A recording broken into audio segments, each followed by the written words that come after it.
One day, in a family that for generations had been guardians of fire, a boy was born. They named him Kyojuro. The Rengoku family was no ordinary family. His father, Shinjiro Rengoku, was one of the powerful Hashira, the one who held the title of Flame Hashira, famous for his swordsmanship infused with flame. His mother, Ruka, was the opposite of his father. She had a very soft and kind heart. Every time she looked at Kyojuro, she always reminded him of one thing. Kyojuro, if one day you become strong, never forget that your strength exists so you can protect the weak. The duty of the strong is to protect. That's the way to make life meaningful. That sentence was like a seed planted in Kyojuro's heart. Maybe as a child he didn't fully understand what it meant, but later, that very sentence became the light that guided him until his very last moment. Unfortunately, childhood happiness didn't last long. His mother fell ill with a severe disease that no doctor could cure. When Kyojuro was still young, his mother passed away. That event was devastating for the energetic little boy and for the whole family. After Ruka's death, his father was no longer the same man. Shinjiro drowned himself in alcohol and depression. He put his sword aside and gradually distanced himself from his sons. And so Kyojuro, though still young, felt he had to fill the empty place of both father and mother. From that day on, more than anything, he felt a heavy duty on his shoulders to take care of his younger brother, Senjuro. Kyojuro slowly grew up. Unlike many who collapse when their fathers fall, he made a different decision.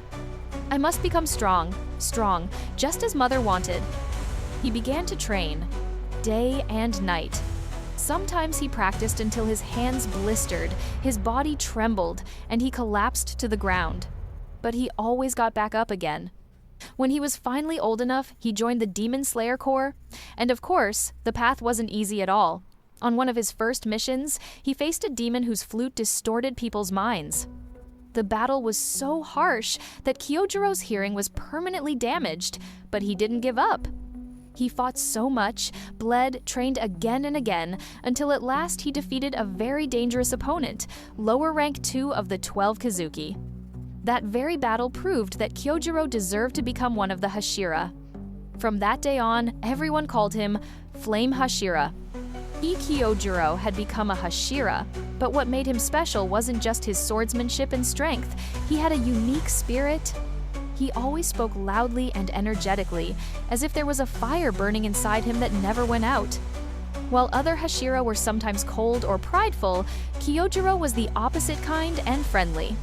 He smiled at the rookies, gave people encouragement, and wherever he went, his presence was like a little sun, warming everyone around. His sword skills were also unmatched. His flame techniques were so fast and powerful that many times the human eye couldn't even follow them. They said once, during training, with just a single strike, he cracked the ground beneath his feet. But what everyone remembered most was his energetic laughter and that deep belief of his. The strong must protect the weak. That is our duty. And here's where the story reaches the part everyone knows.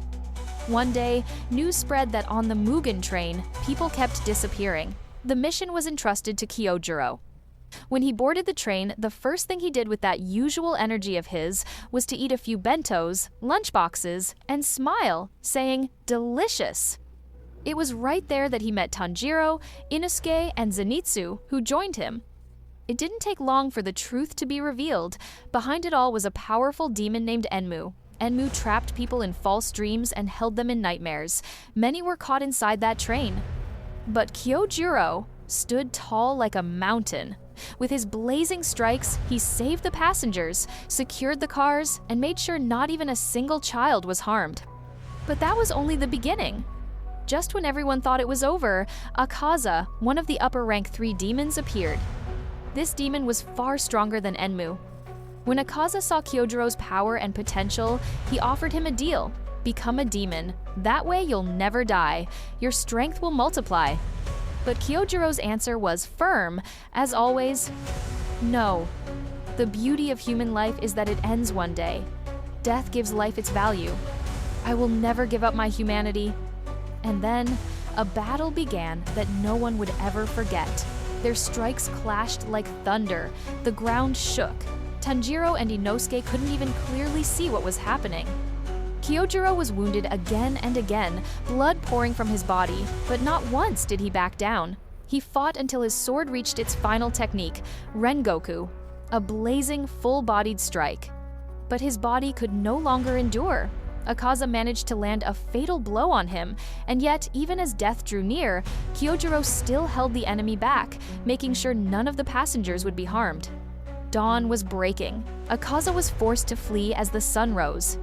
Kyojuro sat there on the ground, his wounds deep, his body exhausted, but his eyes full of peace. Tanjiro and the others cried. They saw their hero slipping away. In those final moments, Kyojuro left his messages. To Tanjiro, he said, "Come to my home, my father's writings can help you." To his brother Senjuro, he said, "Believe in yourself, even if your path is hard." And in his mind, to his mother, he said, "Mother, I fulfilled my duty. I protected the weak."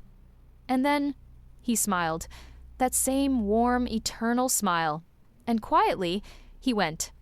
Kyojuro Rengoku died, but not in the way most people do. He was like a flame that consumed itself, yet left its light behind.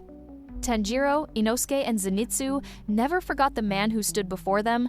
Even his cold, bitter father wept when he heard his son's final message. And all of us who hear his story, we understand why he was called Flame Hashira. This was the story of Rengoku's life, a true hero, a man who knew that being strong isn't just about the strength of your arms, but about the kindness of your heart.